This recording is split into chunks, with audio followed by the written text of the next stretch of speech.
name is George Kasakulandi. I welcome you to this week's edition of the Cauldron. This is where editors meet. It is a program that has three objectives. The first objective is to look at a local story, a local big story, and discuss it. The second objective is also to look at another story, but on the international scene, and discuss it. And finally, as the editors, we also take time to look at our own industry, our own sector as a media, and pick an issue that we discuss. The idea is that editors, although they are silent, they are behind the scenes. They are the ones that drive the newsroom agenda in terms of news production. Editors are the ones that are behind it. So we think because they do that, then probably they have one thing or two that they can say about news. They have a perspective that they can share with our viewers about news. Hence the program, the Cauldron, where editors meet. Today I'm joined by Mibawa Chavula. Mibawa is news editor at Blantyre Synod Radio, one of the fastest growing radio stations in the country. Welcome, Mibawa. Thank you. How's Blantyre Synod Radio? It's good. It's news, good. Production, and what else is getting better? Everything is good. All right. Yeah. Okay. Let's get straight to it. Segment 1. President Lazarus Chakwera on Sunday was an angry person on TV. That he cracked the whip on individuals suspected to have taken part in the looting of 6.2 billion cash kwacha meant for COVID response last month. That as we speak, the Malawi Police Service is busy. They've arrested over 30 people so far, those that were mentioned in the National Audit Forensic Report, and that they are being accused of taking part in the looting. The whip that the president cracked has also seen former Labour Minister Kenny Kandodo being dropped from the cabinet because of allegedly borrowing funds, COVID funds, on a trip to South Africa, despite the fact that the ministry paid back the money. Mibawa, that's the story. The president has cracked the whip. Is it enough? And more importantly, is it in line with the people's anger? Because the people were the first to be angry when this report came out. They were demanding blood on the floor. They were demanding their pound of flesh. These people must return back the money, and indeed they must go to jail. Has the president, complied with the reaction of the people in terms of what he delivered on Sunday? He did, to a certain extent. One of the most important things in life is to recognize when you are in a crisis. Yes. And I believe that this time around, Dr. Chakwera realized that this was a crisis. It was a make or break moment for him. He just had to act. And, people have been complaining that, the president gives beautiful speeches, but then nothing ever happens. Yeah, but this time... Almost laughing, playing jokes with him. Yes. Yeah, and even before he spoke, people were saying, let's wait for the beautiful speech. Yes. Well, let's see what he's going to say. Yes. But this time, even before he went on air, the arrests police had being already made. started arresting. News had filtered through that the police are arresting people connected with the report. He recognized the crisis his government was in, and he acted. Of course, people are not satisfied. People always talk, but it's a start. What are they saying? What is their problem? No, they wanted the cabinet ministers to be fired. The cabinet ministers. One of them has been fired. No, they wanted them actually to be arrested. That's what they were saying. Okay. People never get satisfied, but Yes. I believe he did his best. Does this give the confidence that probably the future is, because let's face facts, Mibawa. The citizens, both home and abroad, are very, very angry to say we want a different direction for our country. We don't want corruption. We don't want people stealing money. We want the thieves arrested in government. Does this give confidence that probably we are going towards that direction, and probably we're going to see light at the end of the tunnel, in the sense that corruption is really being tackled? It does. Because you look at the fact that some of those mentioned, some of those who are actually under arrest now, are people who are deemed to be very close to the president. And this time he didn't look at any face, and he actually said that, be prepared to become my enemy. Because he realized that these people, if he tries to shield them, it could be in the end of his presidency. Yes. So sometimes you have to look at, you to be pragmatic and decide, do I want to be friends with this person, or do I want my legacy to be the right one? The other issue that people are talking about is that this is just another report of the many before this one, where it's always the issue of heartless plunder. It's just, okay, this time probably the money was for people that were dying, to try to save them from death. And some died.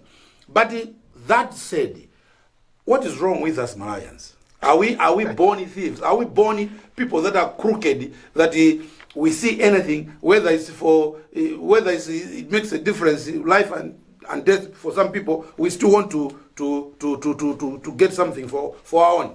Are we born thieves?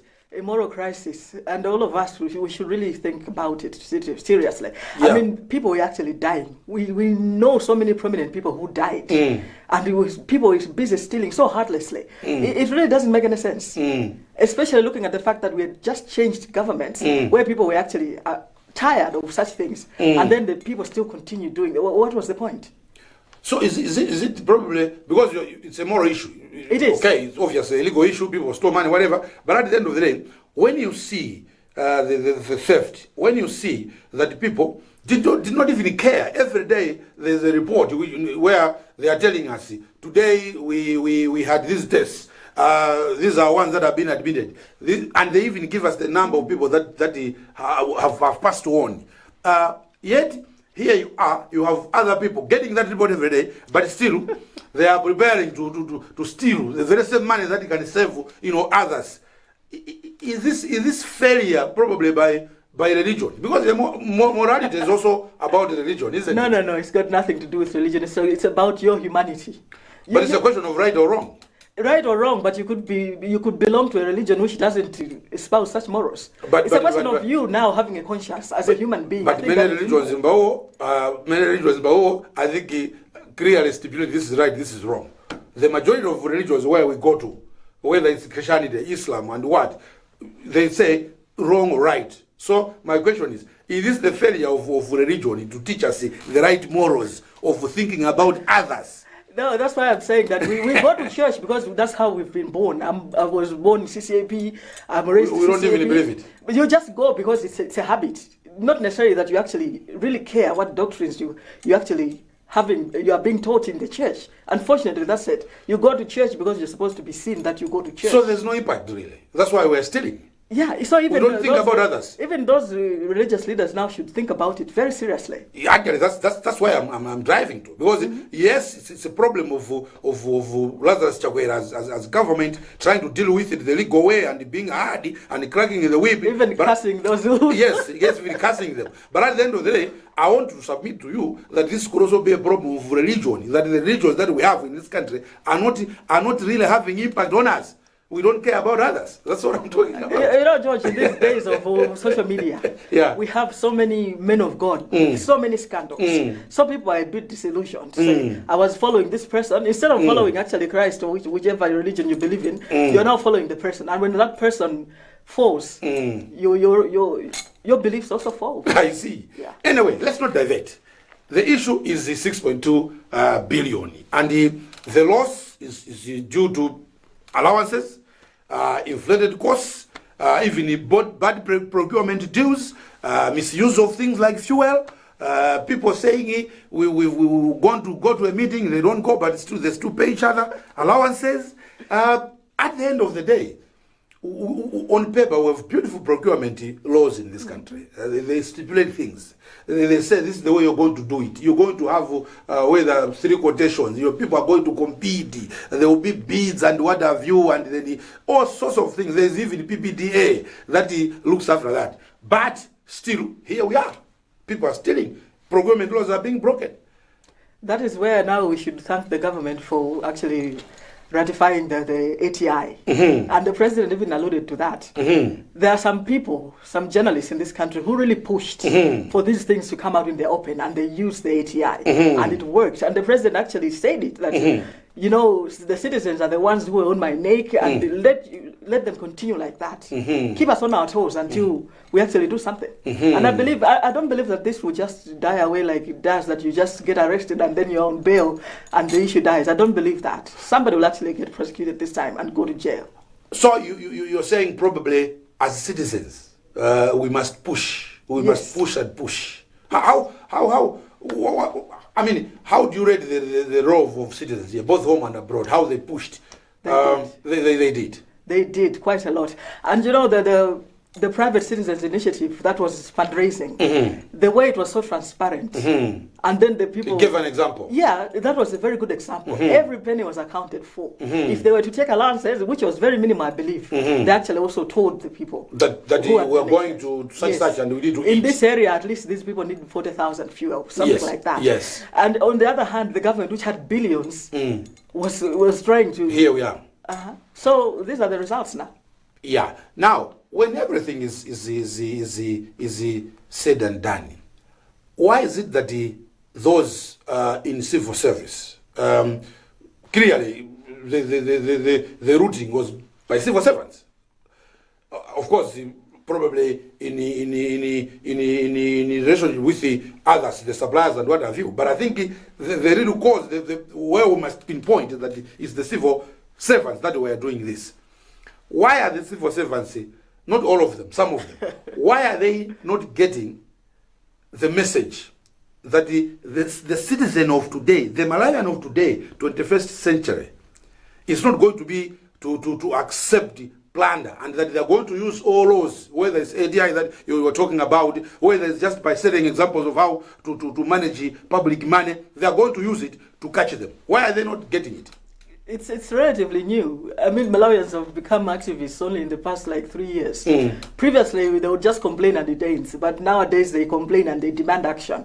It started in 2019, I believe. So this is something relatively new. So they are learning. Do you think this is sending a message? The way the citizens pushed for this report, pushed the president, pushed this government through ADI and other organizations, and then the president is saying, yes, it's because of you citizens. You didn't let me even sit on my laurels. I was always on my toes. You didn't even give me breathing space. You said we want this report. Are they getting it? They are. Everyone was saying that the speech by the president, this last speech, that was make or break for him. If he had gone any other way, shielded anyone, not had any action done, believe me, that could have spelled a very torrid time for government, because the demonstrations were being planned. So much was happening. But now that he has sent a very decisive message to say that if you steal Mubweza, I actually said it. Yes, said it in the show, Mubweza. And so, he kissed them and I believe this is a lesson. You are thieves, you're what, I will curse you. And you will not be my friend. Yes, you will not be my friends, I'm your enemy, and what? God's wrath is on you. So they have nowhere to hide. Yes, it said God's wrath, they have nowhere to hide. I see. You are watching the Cauldron. My name is Zodiak, and today we are discussing the issue of 6.2 billion COVID-19 money that hasn't been used rightly. And as we speak, some people have been arrested, their cases being processed, and the police are saying this is ongoing. We'll go to take a break. When we come back, we will continue discussing the issue. We'll talk about the role of the National Audit Office, what we can do to it, because certainly we think they've done a good job. Improvements can be done, but at least we know that something can happen if somebody steals the public money. Don't go away.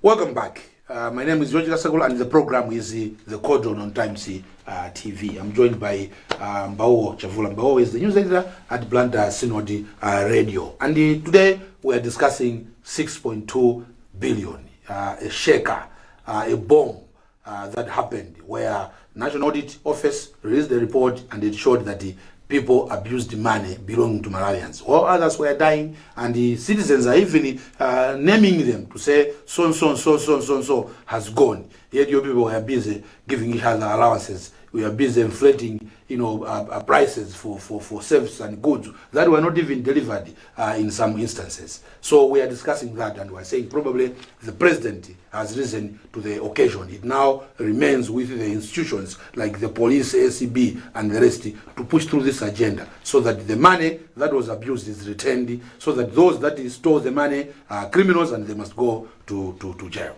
Mibawa, National Audit Office in the news. They have done this audit. How can we rate it? Does it really address the problem? Does it name and shame enough? It does. Yes. That is why we are seeing the action. There are people, their names there. Of course, those who know, who are really well versed in auditing, say no, it was just on the surface. But for me, as an ordinary citizen, I was quite satisfied because I know who is who stole what. And they were given deadlines. It's not easy to be given a deadline. A deadline that is given to you on TV to say you've got a month. And then it's not easy to do an audit. You've got to check documents, you've got to talk to people, you've got to, look at the policies and what have you. It's not easy. They went flat out. They went flat out, and they probably, although there would be improvements here and there, but they did a good job. Mm-hmm. We know what happened. Now, the president said something. He said, from July onwards, this will be the way to go. This will be the modus operandi, where we'll be doing forensic audits everywhere. He mentioned about roads up north, for example, and other sectors. You would think the department now should be given more money. The audit office? Yes. I think they're okay. Of course, they always complain. But they managed to do what they had to do, meaning that the resources were made available to them. Yes. But in the past, we have seen circumstances where probably, because, okay, this one was like a forensic one, where it's a special one. But the normal audits in government departments and ministries, in the past, we used to complain that they are not up to date. As you rightly put it, yes. That was in the past, before the public was demanding accountability. But now that the things are, COVID is a matter of urgency. There's also that 17 billion. Yes. And I'm sure those who actually chewed part of that, they are quaking in their boots now, wondering what's going to happen. I was going to go to the 17 billion. My question would have been, so what do we do? Do we have the confidence to be releasing more money? The disease is still there. We'll talk about the disease. It's still there. We still need money to fight it. But if you were the president, what were you going to do? Were you still going to release the money? I believe that for those who are actually the custodians of that money, you'd have to be a very special kind of stupid to actually embezzle that money again. Is that so? And those who actually did something, if they're not behind the scenes going back to rectify whatever they did, then they're cast indeed. They're playing with fire. They are. So to you're saying probably a lesson has been learned. It's an ongoing message has been sent into the system that look what happened to 6.2 billion. The 17 billion that has already been released because the president told us. The finance ministry released the 17 billion. Somebody shouldn't play with it. So those who played with it, they know it's just a matter of time before they go to Maula. Now, this week, figures were rising. And the police, every time you ask them, they were saying, we're still doing it. The arrests are still ongoing. Our detectives are still on the ground. Still on the ground. Clearly, some were going to courts looking for bail, getting charged and what have you. But one thing for sure is that the system is going to get overwhelmed. People are talking about having some structural changes. The judiciary. It's now the judiciary where the spotlight must be focused. Are they ready for this? I thought the president told them to discuss and decide on the best way forward to expedite these cases. What would you suggest? Others are saying special court. Yeah, that could work. That would work. Because all of us were focused on that. What will happen to these people? It will determine what will happen to those who decide to steal in future. Exactly. If nothing happens to them, life goes on. And I don't think we're going back to that status quo. Never again. Arresting people and getting a conviction are two different things. There's also the issue of returning the money. From the way things are panning out, do you have confidence in that eventually the people are going to get justice? Because people are saying, we want our money back. Those that stole it want it back. And they're not playing games. They're not playing games. Pay back. So is that going to happen? Are we going to see people going to jail because of this? I believe we have a Forfeiture Act, and I believe that there's a precedence where I think Lutepo gave back some money to government during the Cashgate era. So they will pay back the money. In some instances, it's not really that much. They'll give each other 45,000 kwacha. Very small amounts of money which people are ruining their lives over. Which is the other thing. People are saying you've arrested the small people. Where is the big fish? You've arrested small people that only probably used 5,000 to eat lunch or whatever. That is how it works. Imagine how many 5,000s have gone in the past years. You decide that we're not going anywhere, but we'll give you night allowances. The whole VNA will give you night allowances because we have excess funds. How can you have excess funds when people are dying in the hospitals? So, in your view, So far, so good. We are on the right track. Yes. People, in lessons have been learned, and a message has been sent into the system that you're going to do this. This is what is going to happen to you. Yeah, don't forget that the VP is also tasked with coming up with the procedures on how the civil service will operate. So hopefully, he said it's 4 weeks now to go. Yes. 3 weeks now. Yes. So by July, hopefully we'll see a sane civil service. I was going to come to that to say, next, what is it? Is it that report? What do people expect from the vice president? Banning of allowances. They can't ban allowances because let's face facts. Allowances, not all allowances that are bad. You're leaving your home. You're going to Longo from Blantyre. Suddenly you must be funded to do a job. The problem is it has been abused. So how are we going to stop this abuse? The abuse, I believe, will stop automatically when people will start getting prosecuted. Because, as you said, the allowances are not wrong. No. People were getting... they're not wrong. You were supposed to get 4,000. We all get allowances. You were supposed to get 4,000 and then you're given 20,000. What was that for? Who is to blame there? So the allowance culture will remain, but it will be sane. It will be normal. The excuse, I know civil servants, some civil servants, some of them my friends, some my relatives, and what have you. So when you talk to people in the public service, they feel bad about this. But they normally their end sentence is, okay, fine. You people are against allowances, especially those that should be claimed. Those that shouldn't be claimed. But look, we are paid peanuts. We are paid peanuts, and the only thing that makes us go is our allowances. So let's wait, because I believe the VP will also tackle the issue of salaries. So hopefully that will be addressed in that. Yeah, because at the end of the day, you still want to make the civil service attractive. That it must attract the best talent. And some of the most well-educated people in this country are in the civil service. Yes, certainly. Because the government trains lots of scholarships and what have you. Yes. So probably what you are saying is that the Vice Presidency Commission must balance all the things. Yes, definitely. The idea is not to punish civil servants, that they should be poor. Because they are saying, look, for us, it's the allowances that keep us going. Now we are talking about the undue allowances, isn't it? George, when you look at that report, it clearly says the organization has already paid for your lunch at a particular place, like the people at Dodma. The lunches were paid for. On top of that, they were given more lunch. Somebody given caviar, eating caviar and stuff like that. Caviar. Stuff like that. So really, the allowances, they were normal. If they had gotten that, what they deserved, nothing would have happened to. But when greed comes in now, then you destroy yourself. Yes. There's another issue about the police and the army not being in the report. Of course, I saw the army commander, General Vincent Dundu, explaining that, look, we got the money, but we didn't abuse it. Did that wash? No, it should have been part of that report. We should have seen how they used it. But the argument is there was nothing wrong. They're saying it's security issues. But then that should not be like something that will make people keep quiet. Is that a good thing? We've got this fear of the army and the police. Do you think they use the security issues as an excuse? Yeah, there are no go zones. They say, how do I go about auditing MTF? Where do I start from? Are they not going to arrest me? Or shoot me? The military police might do something like that. But for the sake of transparency, whatever was used of it's that still public money, isn't it? It's still public money. Nobody wants to diminish the fact that there are security agencies, but it's still public money. It must be used properly. Yes. Even for security, let it be used properly on security. I think that's what the people are saying. Yes. That's what the people are demanding, and I don't think it's demanding too much. It's not. As they want to portray it. Before we leave, generally, what is your impression of the whole thing and the way forward on this matter? It's quite sad that as a nation we don't have any morals at all. Yes. Where you're entrusted with money and then you decide to use it for your personal gain, with millions missing between two people. I think I saw two names who gave themselves about 50 million. It is really quite sad. It's immoral. We became, of course, a criminal.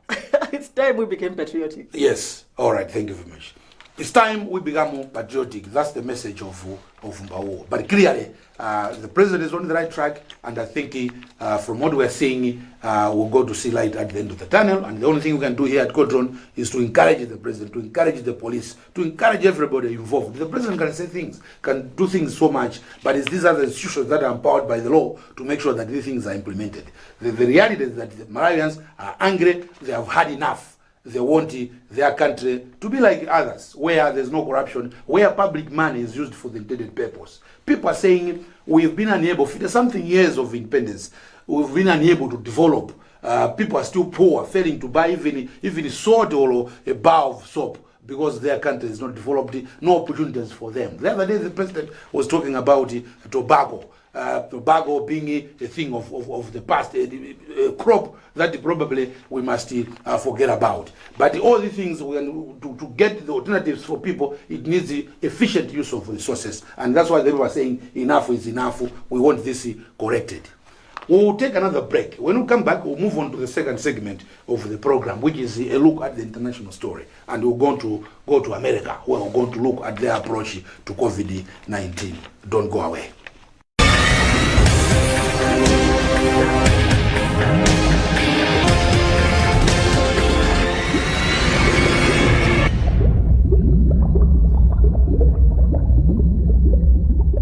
Welcome back. This is the Cauldron, and I'm your host, George Kasakula. We're in segment 2.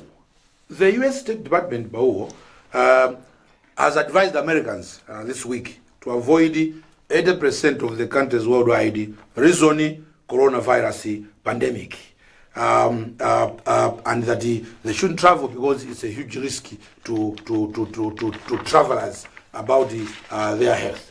Certainly, for others, some of us that are outside America, this is bad news. This is bad news, isn't it? Because the U.S. is everything. We need their dollar, but probably the richest country in the world didn't have any choice, isn't it? COVID-19 is really, raging. I think COVID has taken us back to the policies of isolation that other countries used to have in the past. Because you find that within their states, life is almost back to normal. For those who are vaccinated, yes, they are moving around freely. They can do whatever they used to do, so long as you're sure that you've gotten your vaccine. Yes. So it's really unfortunate that the world is closing up again after the globalization drive. Hopefully, when the vaccine goes to all the world, then maybe they'll open up again. But at the moment, I don't think I would blame them.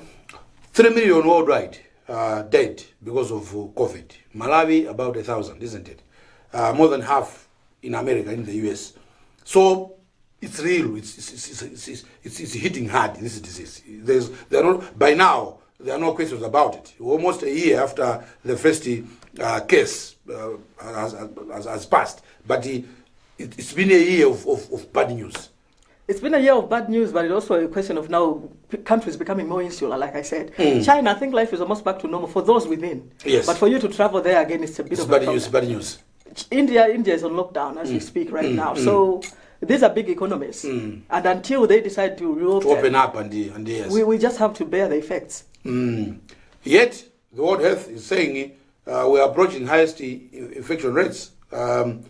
Despite the vaccination that you talked about in America and other parts of the world, including Malawi. But they are saying we're approaching highest infection rates. So we're not even there. We're not even there when you hear such things. No, I'll look at countries like Israel, which have now reached herd immunity because of the vaccine itself. Of course, Israel is a small country. What has happened to Israel? Everybody's vaccinated. 3/4 was vaccinated. So the rest, it's now herd immunity. They're okay. But if I go there, I also have problems because if I don't have my vaccine passport. They don't allow you. So we just have to accept that the world, we are isolated again. Here in Israel, they were giving you a free beer if you. They've been taking the vaccination to pubs and even school children were not allowed to write national exams if they had no evidence of having had the vaccine. So it's a tough approach, but that is the only way. So when you look at the things like giving you a free beer, is that how we should also do it here? It was just a token, but deep down the people knew that if they don't get vaccinated, they will not be allowed access to so many amenities. It's only for your own good that you decide to get the jab. Exactly. We'll go back to vaccination, but let's come back to Malawi. Figures continue to be low. In fact, mostly now below 5% positivity rate, and certainly government has loosened the regulations. Gatherings now is 50 to 100 if you are inside. Outside 250 is it? Businesses have been given longer hours to open. Restaurants, I think 10 o'clock. Pubs where people get cold ones until 12 o'clock. There was a complaint by sex workers. They even went on a march, because they were feeling the pinch. They were complaining. They didn't hide it. They didn't hide their predicament. They were saying this is affecting us. 30% down of our earnings. Hospitality industry. I was reading a post by I think Horace Nyaka, one of journalists in Malawi. I think he owns a place. He was complaining that look, we employ people. Why are you doing this? So probably because of that pressure, government has loosened up things. A good thing. It is a good thing. I mean, it's a double-edged sword. Yes. Because there's no guarantee that the figures will not rise again. Mm-hmm. But on the other hand, life has to go on. Like you're talking about, Horace complaining about his hotel. It's really tough out there, and the hotel industry has been the hardest hit. That is it, yes. Yet they employ people. They've got to pay wages at the end of the month. Whether they like it or not. So it's a catch-22, but I believe we must do open for our own sakes. That's why I think the government emphasized that this doesn't mean that the practices that the wearing masks and the social distance and washing hands, we should. When I go in town, I see that life is very normal. People have kind of loosened up things. That's dangerous, isn't it? Because what Earth is saying is coming. Highest infection rates are coming. The way we are born, we are basically free. I mean, the air is free. Man is born free. For somebody to put something on my face, it's very tough. It has been a very tough. When you are going upstairs, you fail to breathe. So the people, they are liberated. Let them be free. It's tough, but I don't think you can manage to police each and every person to say put on a mask. It's impossible. But certainly here on TV we are saying we should mask up. Yes, we should mask up. We shouldn't do loosen things because this disease is not over. Let's talk about vaccination. A panacea for dealing with the disease. Everybody is saying that. Unfortunately, the numbers are still low. In Malawi, we haven't even reached the 500,000 people, 500,000. And other doses are getting expired. What's going on? I think the propaganda against AstraZeneca. So much was said. I was quite sad to see that man from the DHO actually calling for people to come and get vaccinated as if he was calling for people to come and get Swiss. It was really sad, but then it also showed us that people are very suspicious. Yeah. So much has been said about AstraZeneca that when I got my first jab, I actually believed that I would die. But yeah, you haven't died. Yeah. I got my... the first 2 weeks, I was filled with trepidation. Was it more... So was it affecting you? When I got the side effects... The jab, yeah. I really feared for my life. Serious? At that point, yes. Because you didn't think it's something that would just pass? I got a very serious headache where I couldn't even put in my phone here. And I was like, this is what they were saying. Why did I do this? Blaming myself. But eventually you went. It was just one night. It was just one night, yes. But still... Most people that have had a bit of, side effects, it's not more than 24 hours. Others would get like malaria, but it would pass. My daughter told me, she lives in Longwe, told me that night she was calling me, I was asleep. Then in the morning I found a message. Yeah, she called because she was afraid of her life. But when I called her in the morning after I saw her message, I said, now how is she? She said, I don't know, I'm fine. So it was something that was just... So what we were experiencing now, the people who hadn't received that vaccine, they were now very fearful. What's going to happen to us? And they decided not to go. But at the end of the day, you can confirm here that you are all right. Yeah, very okay. You are okay. But it was a very terrible few hours. It was a few hours. So where are we getting wrong? Is it the government hasn't really, understood that this propaganda is so strong that people are believing it? And probably put in place right mechanisms to make sure that people still go and get vaccinated. Unfortunately, I think I'll go back to the issue of religion now. You talked about maybe the religious people not being moral enough, I think, at the point. But then you also should know that they have a lot of influence. Okay. And some very prominent ones actually went on international TV talking about the dangers of this vaccine. Yes. And they've got very avid followers. There are some people who cannot do anything if they don't And they are very compelling in what they are saying. Yes. If they don't consult with their prophet, they will not do anything. So these are very big people, very big prophets within the industry. I don't know whether I should call it an industry or not. Oh, it is an industry. Yeah, so they listen to them, and if their papa says, don't do this, they will not. So they can quote scripture. So should efforts probably target those? I know government, only the first day when this vaccine was being administered, the president in Zomba, we had the powerful religious leaders there, Archbishop of Blantyre. Even the president himself is a powerful religious leader. Is a powerful religious leader. But that is not enough. There are others that are outside that, and they still got their sway on their followers. This is now part of the Pentecostal movement. Yes. That is so deep rooted in the rapture and end times. So they are the ones who are actually telling their people, these are the end times. Next you see the vaccine passport, the COVID passport. Next thing, you will not be allowed into banks. Next thing, you will die of hunger, but don't worry because now you'll be raptured. Things like that. And it's so strong. I see, okay. Oh, that's the story. Yeah, they're just waiting for the rapture now. And then those of you who've gotten the vaccine, you've got your 666. That's the end of you. We're not going to. I see. But those are wild stories. They shouldn't be believed. I think we need to get this vaccine. You and me have it, and we're all right. We're now waiting to get we're looking forward to get the second jab, and we'll be fine. We'll be fine. Okay, there. That's where we stop the second segment of the program. We'll take the final break. When we come back, we'll go to the third and final segment and the newsroom. And today we are trying to look at the World Press Freedom Day, which falls on May 3. It's around the corner, and there are issues that we think we can discuss around that. Don't go away.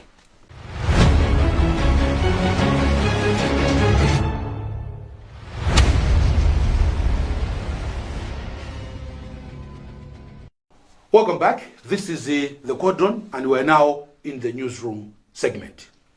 World Press Freedom Day, which falls on May 3, is just around the corner. And UNESCO, that's a UN arm that this thing falls under, says the day acts as a reminder to governments of the world of the need to respect their commitment to press freedom. And it's also a day of reflection among media professionals about the issue of press freedom and the professional ethics. Just as importantly, UNESCO says the day is a day of support for media, which are targets for restraint, abolition, or indeed press freedom. It is also a day of remembering those journalists that lost their lives in pursuit of a story. But the theme this year is information as a public good. Is that true, that the information is a public good? Oh, yes. We're just talking about 6.2 billion, how information has helped to force the president to do something about it. So probably explain, how is information... That resonates very well. I mean, the information was out there, and then that information elicited outrage, and the outrage made the president act. So I think it's a very fitting thing. Well, as you rightly said, the theme is coming against a backdrop of a new government in Malawi. It's been there for 8-9 months. Then there's new realization of citizens, knowing that they must fight for a better country using the media, both social and traditional. Are we as journalists? Are we getting there? Are we getting there to help the citizens in this noble pursuit, or we can do better? There's always room for improvement, but we should know that the people who spearheaded this report to come out, they're journalists. So I believe that they are playing their rightful role. They might not be practicing, but they did their part. And then the others ably helped and filled in the gaps to make sure that... So the day is also about assessment. How have we fared in the past 12 months, apart from 6.2 or COVID? How have we fared? It actually has been very tough for journalists. Most media houses are struggling because of the COVID. COVID, yes. There's no business. So, but I believe that is now a universal problem. The journalists are just proud of that. They haven't been spared because most media houses are really struggling. But I believe we did our best, even in terms of awareness of the COVID. What about the environment? Now government, the role of government, the new government, the environment. The environment. What environment has it created for the media, for journalism, whatever, to do their job? Is it a proper environment, or there's a problem? There was a complaint of intimidation. One journalist, I think, was taken in for questioning. Yes. After reporting a couple of weeks ago. Yeah. So maybe we should worry about that. I understand he was released with no charge, but just the fact that you're taken to a police station, there's a bit of intimidation. It's not easy. For you now, next time you try to do your job, you always have that thing at the back of your mind that I might get arrested, I might spend the night in a cell. So I don't think that's a good thing. Others are saying we also must be responsible as journalists. We have all responsibilities to the public. Security issues, for example, how we write about them. We have had a case, I believe it's with Media Council, where they are censuring one journalist who wrote something that could compromise the country's security. So, but I believe that is a personal thing now. I'm old enough to know what is good for my country. So I will not be writing or doing things just for my own gratification when I know that I could be putting compromising the whole security of the country. It's a question of you as an individual. What is your take on life, or on your patriotism as a citizen of this country? There's two rules of the game, isn't it? That's what you're saying. That despite the fact that we want this freedom, but there are also responsibilities yeah, I'm very happy that the Media Council actually had to come in and censure this person, because seriously, you yourself, you should also have that kind of self-censorship to know that I can only go so far. There are issues of ethics, there are issues of even the legality of what we are doing. It's not like we are saying as journalists we should just operate like loose cannons. There are still ethics and even the laws of the country that we must obey. Operate within certain parameters. Don't be a matter so that the people will say, he or she is being persecuted, when you know deep down that you actually provoked the situation for the sake of sympathy or whatever. The day when it's celebrated, May 3, there's also the issue of awards here. Miss Malawi organizes them. Are they still relevant? Do they still matter? They do. It's very good on the CV when somebody writes that, Miss award winner. Yeah, for your own personal gratification as well as for your CV. Internationally, it's something that the journalists can use to get ahead in life. Generally, are there any improvements that we can talk about? I know the organizers are still organizing.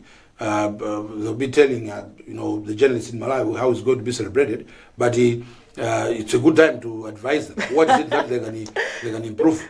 Let me wait and see what they do now in this pandemic year. Last year we didn't celebrate. Yes, so for they this pushed year, it to September. But then it was still low key. It was still low key, that's right. So let's see what innovations they bring this year, because we just have to adapt to the fact that we are living in a world which has a pandemic. It's not normal, but you're looking forward to it. Yes, I am. We should all look forward to it. Yeah, we should. Yes. No, we are looking forward to it, and it's a good day where the country discusses world press freedom. I'm afraid on that note, that's why we end this week's edition of the Cauldron, and as usual, you're with me, George Kasakula. Many thanks to Francis Namondwe for providing the technical assistance in the final control center. Of course, I shouldn't forget Sarah Chilola, who helps me produce the program. But most importantly, I should also thank Mibawa Chavula for coming through. I can say it openly that Mibawa loves coming to do this program. Who told you?